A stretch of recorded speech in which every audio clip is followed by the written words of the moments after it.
Officials investigating the Switzerland resort bar fire, which killed around 40 people, believe it was likely caused by sparkler candles igniting the roof. The first images showing what's believed to be the moment the ceiling of the Constellation bar catching fire. It shows a number of champagne bottles with sparklers attached. And while officials want to await the end of the investigation before confirming the cause, the theory is consistent with early eyewitness accounts. Some of the theories appear to be confirmed today.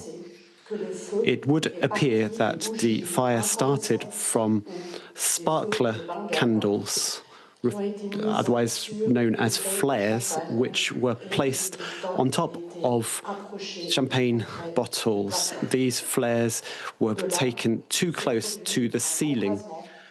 This led to what is referred to a flashover incident where the fire spread very rapidly.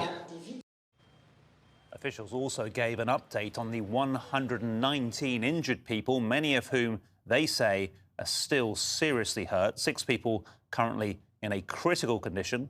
50 of the injured will be transferred to burns specialist units across Europe.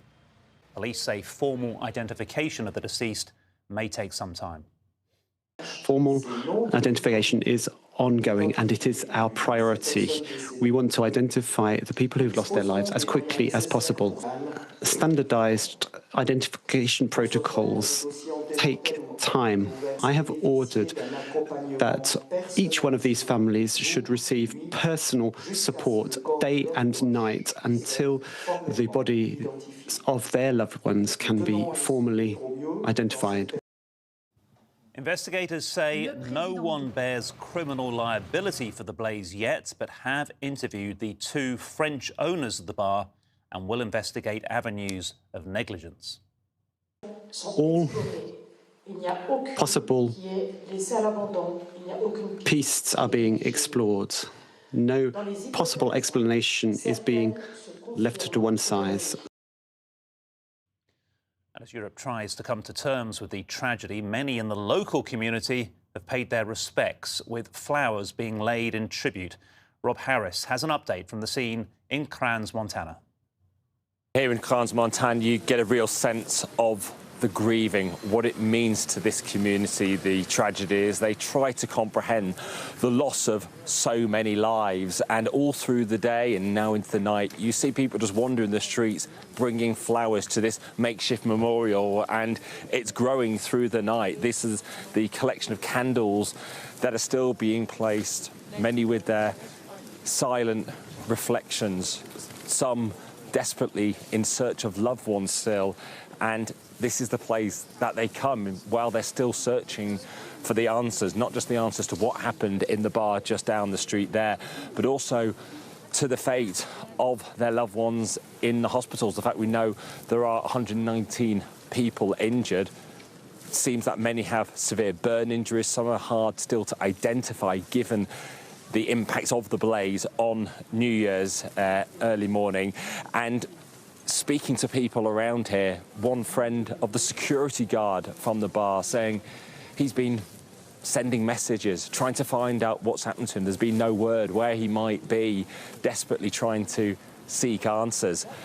Another person I spoke to, a 15-year-old Italian who's here on holiday. He's been with so many of his friends. They were in the bar that night. He'd left briefly just before the blaze and returned to find a scene of utter horror, and that's what so many are describing, the flames that they encountered as it engulfed the bar. And he was in particular saying that for some friends they still haven't heard from them. Others are in the hospital, several in an induced coma as they deal with the severity of those injuries. And there are the 40 known dead partygoers who are in there, people who are in the bar on the night. We're still getting a full sense of the nationalities. We know from the injured that certainly most of them, more than 70, are Swiss, many Italians as well, but also, you know, hearing of people from Serbia, Bosnia, Belgium and Portugal. And it's been a big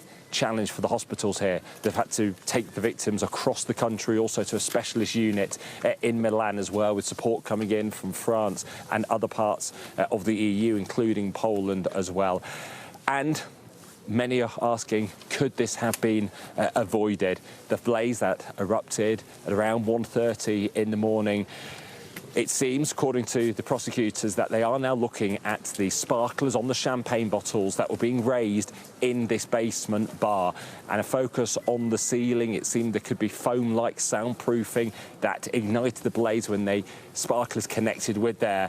And certainly speaking to others, they'd seen those sparklers the previous night as well, and questions being raised about the safety and about the escape routes. There was one route that many went out for. There's an insistence there was another route, but that was the only way out of the inferno, as many smashed their way through windows. But many, as we now know, tragically did not make it out alive. And this is a community in grieving, mourning the loss of so many, and so many tourists who are here having to comprehend just the tragedy that's afflicted this community, and families of the victims also making their way here to the Swiss Alps.